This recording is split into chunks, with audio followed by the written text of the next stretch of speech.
8 estamos estudiando el pasaje de Marcos, capítulo 1 hasta el capítulo 8.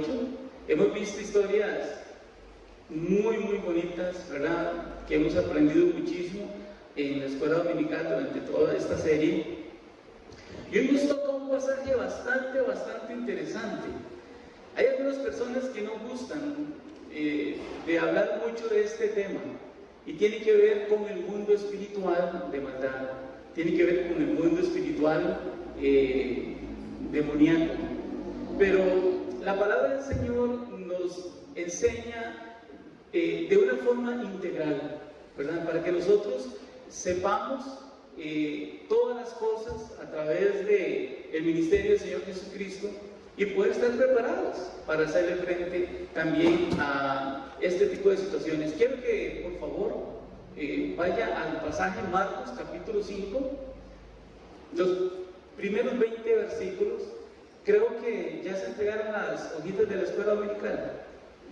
Todos tienen una hojita. Ahí hay espacio para que puedan anotar los versículos que yo voy leyendo. Si los leo muy rápido, usted anota su versículo, ¿verdad? Marcos 5, de 1 en adelante.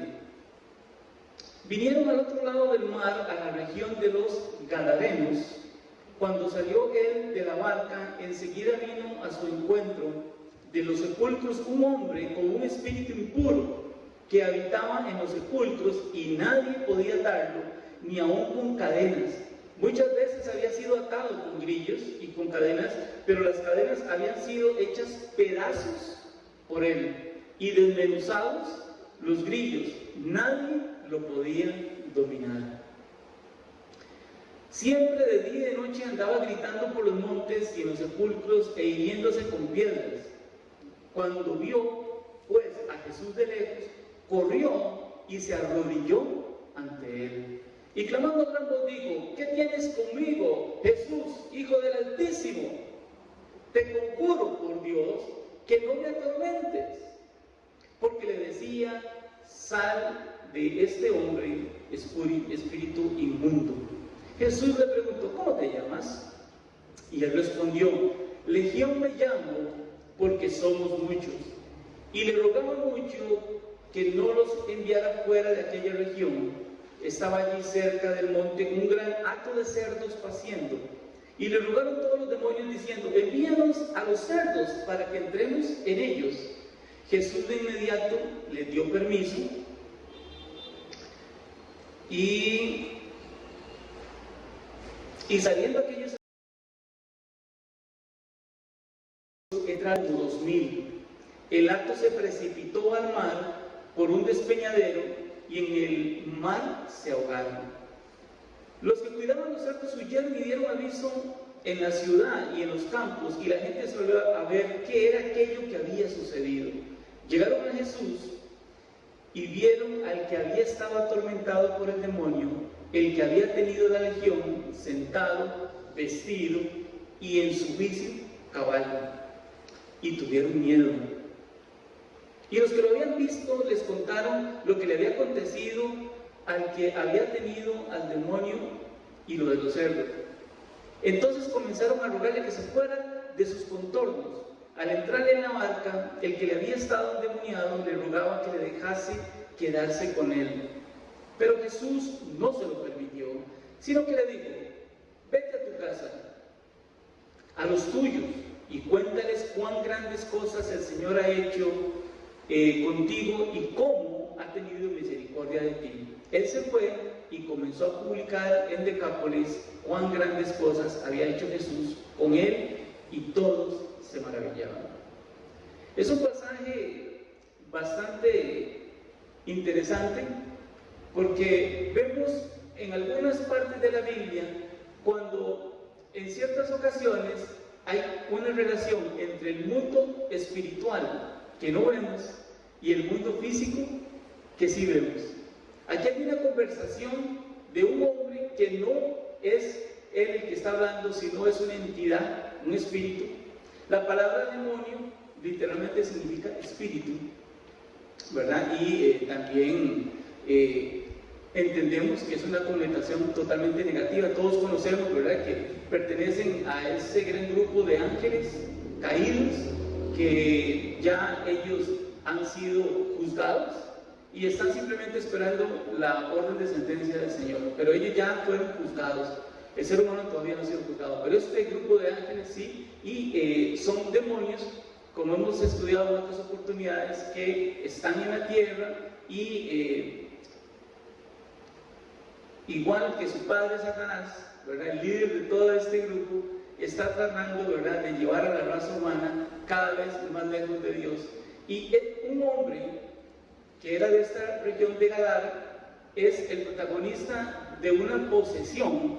Cuando él dice que tiene un espíritu inmundo, literalmente nosotros tenemos que entender es que estaba poseído por este demonio, que como vamos a ver después era mucho. Lo primero que quisiera ver, voy a ver si puedo poner acá una filmina. Ah, muy bien, sí funcionó. En ese mapa que está ahí, vemos la parte azul, ese es el lago de Tiberías, conocido como el mar de Galilea. El Señor trabajó en su ministerio, en la parte, eso está en la parte norte de la tierra de Israel, la tierra que fue repartida a las tribus. Y en la parte norte, pueden ver ahí una rayita que es como de color rojo, que es el viaje que hizo Jesús al salir de un lado del mar para ir al otro lado del mar de Galilea. Lo que ocurre es que, por eso quise poner el mapa, porque del lado izquierdo es tierra que el Señor había dado a las tribus de Israel, pero del lado derecho, eso ya no era considerado la tierra de Israel. Esa zona se conocía como Decápolis. Gadara, que la podemos ver aquí en la parte de abajo, que dice ahí un puntito, inclusive está más abajo del lago, al lado derecho, abajo, ahí en Gadara. Ahí es el lugar al que se dirigió el Señor. Pero lo más importante que tenemos que entender es que ya eso era territorio extranjero. Eso no pertenecía al territorio de Israel. Como decir que el Señor le dijo a los discípulos cuando estaban en la parte allá del lado de Israel, se montaron a la barca y les dijo: bueno, muchachos, pasemos al otro lado. Casi que literalmente le dijo: ¿andan pasaporte o quieren cómo? Porque vamos a salirnos a otro país. Y entonces ellos salieron. Ve qué interesante, ahí nos muestra el Señor que Él vino por todas las ovejas de la casa de Israel, pero además también el Señor vino en su ministerio a buscar a los gentiles, ¿verdad?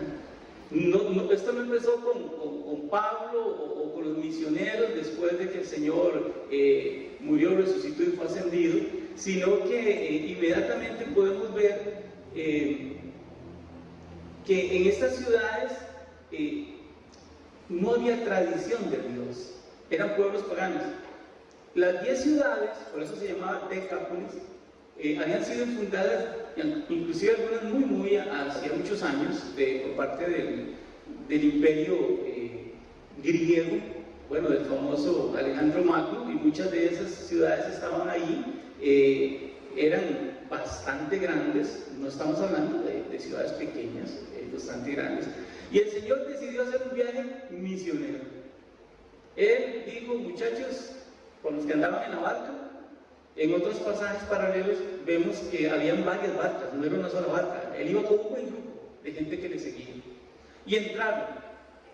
Ese viaje en el mar es otra historia, ¿verdad? Como para compartir en otro momento, pero ese fue el viaje en el que el Señor dormía plácidamente y que venía una tormenta y que: Señor, levántate que perecemos. Bueno, ese fue el viaje.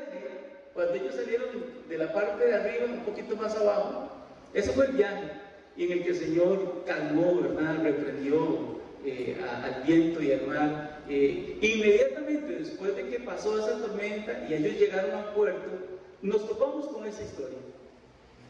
El Señor pone su pie en tierra de extranjeros para ir y pregonar su mensaje de salvación, perdonando pecados, diciendo el reino del Señor se ha acercado. Pero lo primero que lo reciben fue personas que no se imaginaban. Otras versiones, otros pasajes dicen que no era un solo el endemoniado. Al menos en el libro de Mateo dicen que eran dos, pero en el relato del Evangelio de Marcos vemos que por lo menos se refiere a uno, ¿verdad? En otros pasajes del Evangelio dicen que eran por lo menos dos, que venían endemoniados y le hicieron frente. Era un hombre totalmente arruinado. Era un hombre que no vestía ni ropa. Era un hombre que no tenía casa. Su morada era en los cementerios. ¿Qué condición más? Y los mismos demonios hacían que él se flagelaba con piedras y se hacía daño a su propio cuerpo. Hay una palabra que me llamó mucho la atención acá, y es que dicen que los demonios le impedían a él hacer estas cosas. Y yo dije, bueno, voy a estudiar por lo menos qué significa esa palabra. Esa palabra es como literalmente empujar, como incitar. Es un gobierno de esta entidad demoníaca sobre la persona, sobre este hombre, y que él, aunque no quería hacer esas cosas, las hacía por la opresión que tenía. Cuando el Señor llega a la orilla, este hombre endemoniado se precipita contra él, pero dando gritos, grandes voces, porque él reconoció quién es el que acababa de llegar. Y había una autoridad muy grande de parte sobre esos demonios que ellos reconocían. Entonces aquí vamos a ver a tres personajes: Jesucristo, el unigénito Hijo de Dios, ¿verdad? También teníamos al hombre gadareno, no registramos cuál era su nombre, ¿verdad? Suponemos que pertenecía a esta zona de Gadara, de esta ciudad. Y hay un tercero que se llama Legión, como lo acabamos de leer. Es la entidad Legión, que se puso ese nombre cuando el Señor le preguntó, y él le dijo Legión porque somos muchos.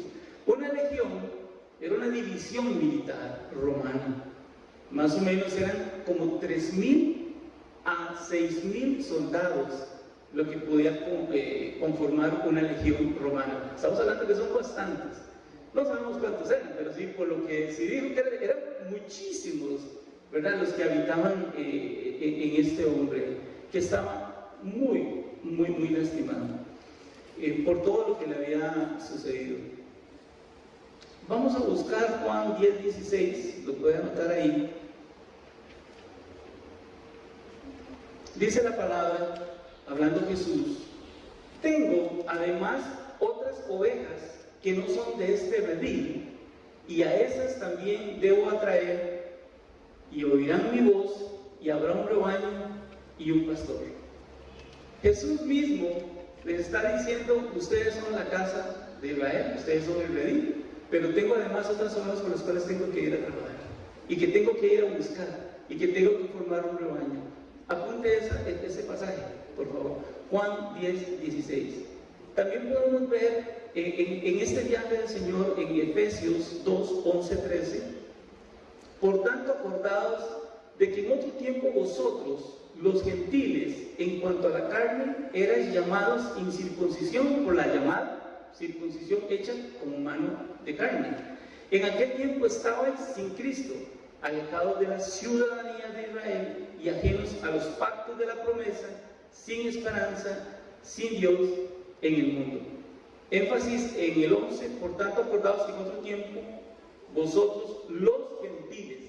Esa palabra gentil en español puede traer un poco de confusión, ¿verdad? ¿Qué entendemos por gentil? ¿Verdad? Una persona muy amable. Lo que ocurre es que esa palabra gentil viene de una raíz latina, del latín, y lo que quiere decir es que pertenece a un pueblo, o que pertenece a un grupo. En griego esa palabra etnos, de ahí llega el vocablo español de las etnias o etnias, pero podemos entender que son grupos de personas. No está hablando de la casa de Israel. Está hablando de extranjeros. Desde la perspectiva de los judíos, ellos ¿perdón? Todo el resto del mundo. Todo el resto del mundo, como lo dice el pastor. Entonces estaba la casa a la cual llegó el Señor, la casa de Israel, y a todas estas personas, este grupo en Gadara pertenecía a ese otro resto del mundo. Era un país extranjero. Y el Señor no solo visitó al extranjero, es el ministerio internacional del Señor Jesús que estamos viendo ahí. Bueno, ya de niño había estado en Egipto, aunque no había estado en su ministerio, pero él estuvo en muchos países. Bueno, hay un buen pedazo que en la Biblia no lo relata, como desde los 12 años hasta los 30 tal vez y algo, que no sabemos por dónde estuvo el Señor. Juan nos dice que si se escribiera todo lo que el Señor hizo en todo su ministerio, pues no cabrían los libros para decir todo lo que él hizo. Cuando él llega a este lugar, él va a buscar todas esas ovejas que él habla de otro rebaño al que tiene que trabajar. Pero noten que él no lo pudo hacer. No lo pudo hacer. Porque cuando él llega, ve la necesidad de este hombre e inmediatamente, movido a misericordia y siendo un extranjero, él le reprendió al demonio y ese demonio, dando ruegos que lo dejara salir no muy lejos. Leamos por favor en el versículo, vamos a ver acá, sí, verso 7, clamando a gran voz dijo: ¿qué tienes conmigo, Jesús, Hijo del Altísimo? Te conjuro por Dios que no me atormentes. Otra palabra para estudiar, conjurar. Bueno, mejor traducción, también está en otras partes, en otros evangelios, es te ruego. Entonces cambiemos esa palabra, te conjuro, para poderlo entender, es como te ruego. Él llegó con una petición delante del Señor, reconociendo la total autoridad de Jesús, porque le decía: sal de este hombre espíritu inmundo. Y en el 10 dice: y le rogaba mucho que no los enviara fuera de aquella región. Qué interesante, ¿verdad? Que ellos decían: bueno, por favor, si nos vas a sacar, déjanos por acá cerquita. O sea, no nos saques de la región en la que estamos. Hoy en día nosotros entendemos que el trabajo de las potestades, de las tinieblas, como hablaba el apóstol Pablo, que están en las regiones celestes, ocupan territorios. Es por eso que digamos que la acción negativa de todos estos espíritus ocurren en ciertos lugares más que en otros.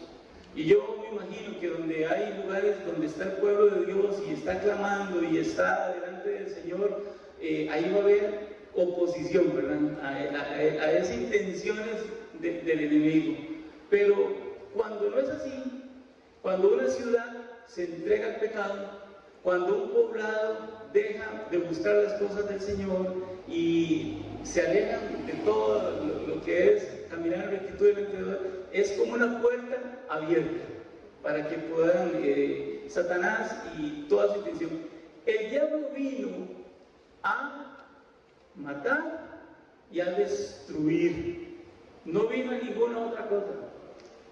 No vino a saludarnos, vino a hacernos daño, como le había hecho a este hombre en la ciudad de Gadara. Entonces, en esta primera parte vemos el poder del enemigo sobre el ser humano.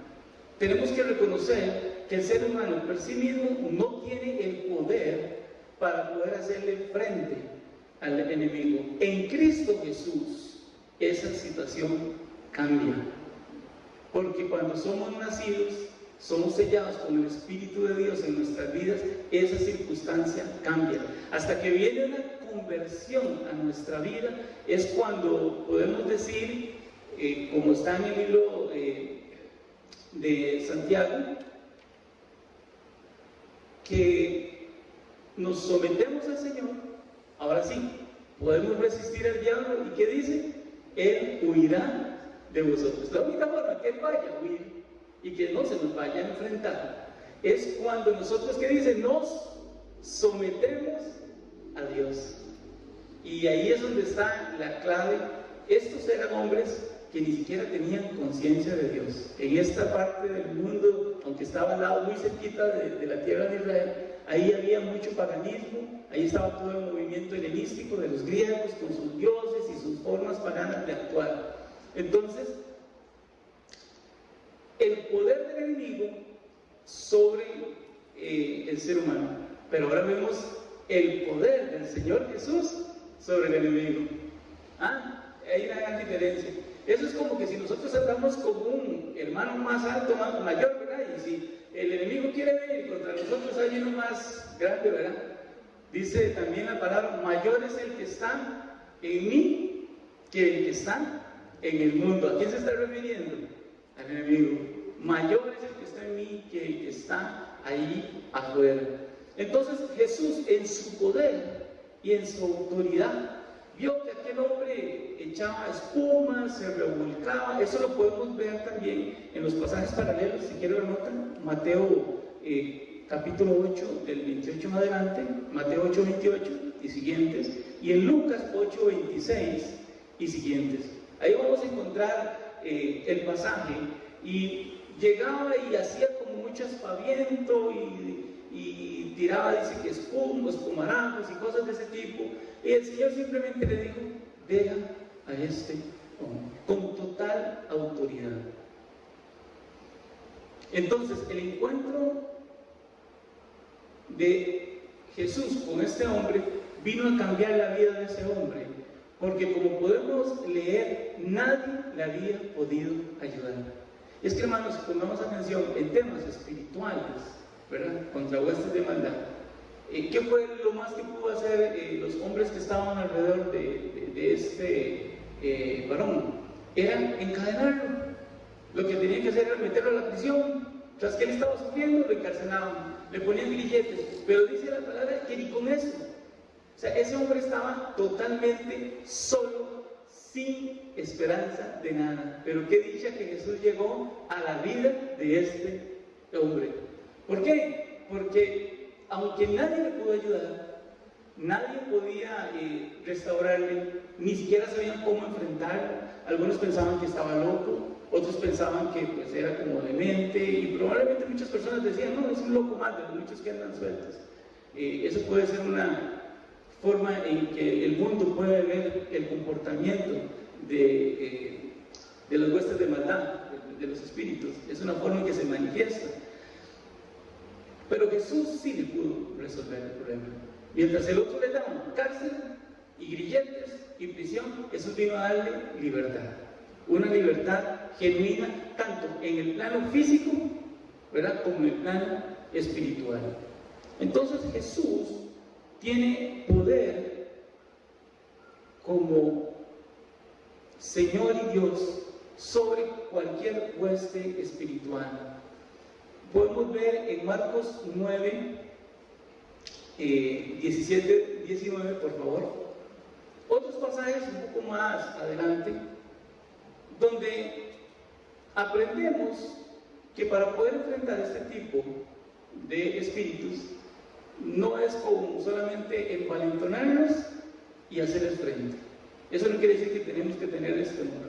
Acabamos de decir, mayor es el que está en mí que el que está en el mundo, pero sí tenemos que hacerlo en la sabiduría de Dios, y tal cual está su palabra. Veamos este pasaje, por favor, Marcos 9, 17 y 19. Respondiendo uno de la multitud dijo, maestro, traje a mi hijo que tiene un espíritu mudo, el cual, donde quiera que lo toma, lo sacude, echa espumarajos, cruje los dientes y se va secando.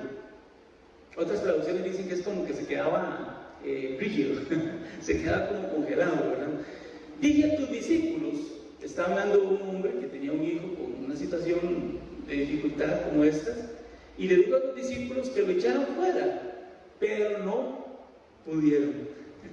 Entonces respondió Jesús y dijo, generación incrédula, ¿hasta cuándo he de estar con vosotros? ¿Hasta cuándo os he de soportar? Traédmelo. Entonces el Señor sí, después de que vio que los discípulos no pudieron, el Señor mismo tuvo que hacer el trabajo y despidió a ese espíritu que era mudo, tenía limitado al hombre de poder hablar. Y el Señor, hay otros pasajes, por tiempo no podemos verlos, donde también se quisieron enfrentar a estos y fracasaron. Muchas veces les dijo el Señor a ellos, vean, ¿por qué no pudimos? Y les digo, hay cierto género que solo con oración, ayuno, preparación, sometimiento total, santidad y otras cosas que son requisitos del cristiano para tener la autoridad delegada por el Señor, porque el Señor nos delegó esa autoridad para hacerlo. Pero no es así nomás que nosotros llegamos y lo hacemos en la autoridad de Cristo Jesús. Entonces, hermanos y hermanas, ¿qué aprendemos? Número uno, que sí, que el enemigo, el diablo, es más poderoso que nosotros en lo individual. ¿Ok?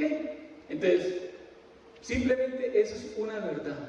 Pero también, al mismo tiempo, el creyente sabe que mayor es el que está en nosotros que el que está allá afuera. Y en Cristo, nosotros tenemos autoridad de Dios para hacerlo siempre y cuando estemos bien parados con el Señor, estemos caminando con Él, estemos en la santidad del Señor, tengamos ese tiempo devocional de sometimiento a Dios para que podamos resistir al enemigo, hacerle frente, y dice la palabra que este cobarde saldrá huyendo de nosotros. ¿Amén? Número 3. El poder testimonial de lo que hicieron los hombres que vieron todo lo que había pasado con Jesús y este hombre gadareno, y también el propio testimonio del hombre gadareno. Entonces aquí hay dos testimonios. Vamos a estudiar los dos testimonios. Primeramente, el testimonio de los que fueron testigos. Marcos 5:14 dice, y los que cuidaban los cerdos huyeron y dieron aviso, ¿en dónde? En la ciudad. ¿Cómo me llama la atención que esos hombres vieron a Jesús hacer ese milagro, ver a este hombre que fue liberado y vieron todo lo que sucedió con los cerdos y no fueron al Señor a adorarlo, por lo menos a darle las gracias por lo que había hecho? Porque este hombre atormentaba a toda la región. O sea, este hombre afectaba, pasaba día y noche, dice, gritando, haciendo sus cosas. Bueno, imagínense, paseándose sin ropa por toda la ciudad y todo eso. Era un caos este hombre. Pero no le fueron a dar gracias al Señor. Se fueron a la ciudad a regar el chisme. Y llegaron a la ciudad y le dijeron, mire, es que pasó esto y esto. Y toda la ciudad, ¿qué señor es esto, verdad? Estos pastores de cerdos. Bueno, un paréntesis. Dicho sea de paso, entendemos por el mapa que estaban fuera de la región, porque los cerdos es un animal impuro, así declarado en la época, en la época de Moisés, en la ley, así estaba escrito, y eso ni siquiera era comestible, no podían comerlo. Entonces, pero del otro lado, eso sí era totalmente legítimo, criar a los cerdos para comérselos, ¿verdad? Entonces, está en un contexto cultural y de una forma muy diferente de actuar y de pensar, ¿verdad? Sin las leyes que el Señor había dado al lado izquierdo de este mapa, que es a toda la tierra de Israel, a las 12 tribus. Entonces, estos que estaban cuidando el acto de los 2000 cerdos fueron y dieron un testimonio, pero para mí es un testimonio totalmente fuera de contexto. Ellos no fueron a hablar con Jesús o con los que acompañaban a Jesús y se enteraron bien. Se vieron la situación, inmediatamente fueron a declarar lo que vieron fuera de un contexto. Alarmaron a las personas, pero ¿por qué no llegaron a decir, mire, tenemos a este hombre, está totalmente cambiado, Entonces, el pueblo sale alborotado y se encuentran al hombre ya anteriormente endemoniado, ya no era endemoniado, que fue, ¿verdad? Este hombre, sentado, vestido y hablando normal, conversando con la gente que estaba ahí, probablemente con la gente que acompañaba a Jesús, y ellos ese testimonio no les alcanzó. Viene un testimonio, el segundo, que es el de este hombre. Después de ver lo que el Señor hizo en su vida, él va y le dice, Señor, yo quiero seguirle, yo quiero devolverme con usted en la barca. Y quiero seguirte, ser tu discípulo. Yo pienso que el Señor puede haber dicho que sí, a muchos le dijo, bueno, deja todo lo que tengas y sígueme, así se lo digo a muchos, pero a este no. Y yo tratando de penetrar un poquito en esta palabra, yo decía, y claro, ya en la parte, eso es el mundo de la especulación, como decía la teología de Antonio Mora, y hago énfasis en que esto no es, pero yo me pongo a pensar que Jesús hizo todo este viaje para llegar a la ciudad de Gadara, y estos hombres con toda la ciudad le dijeron, gracias, pero no gracias, váyase, no queremos que esté con nosotros. Lo acabamos de leer, ¿verdad? Le dijeron, por favor, aléjate de esta región, no te queremos.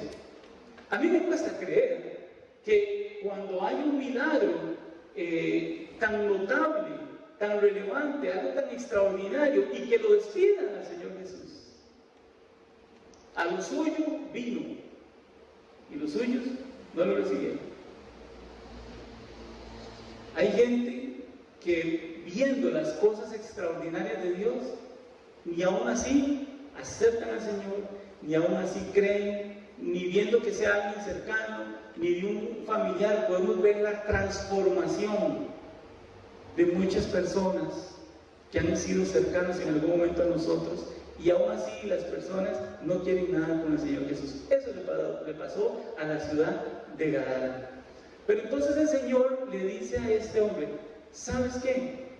No le permitió irse, le dijo, quédese y haga algo por mí, vaya y cuéntele a quién le dijo, a los suyos, a sus familiares, devuélvete a tu casa.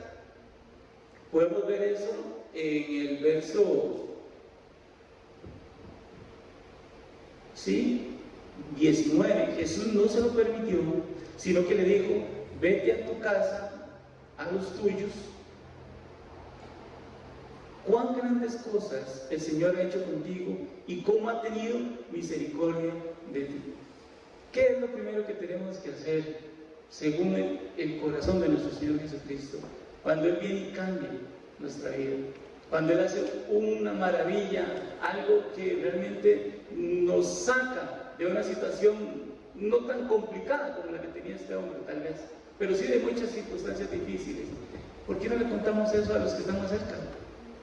A los de la familia. Pero este hombre no se conformó con ir y contarle a la mamá, al papá, a los tíos, ¿verdad? Que debieron estar como en shock de ver que su familiar había regresado totalmente sano, restaurado, salvo por la gracia del Señor Jesucristo. Pero el verso 20 es como decir, se convirtió en un misionero a estas 10 ciudades. En el mapa no podemos ver las 10 ciudades, pero alrededor de todo eso estaban 10 ciudades de miles de personas sin Cristo. Y entonces, antes de que el apóstol Pablo, mucho antes, porque el apóstol Pablo fue posterior a la época de que Jesús ya había resucitado y ascendido, ¿verdad?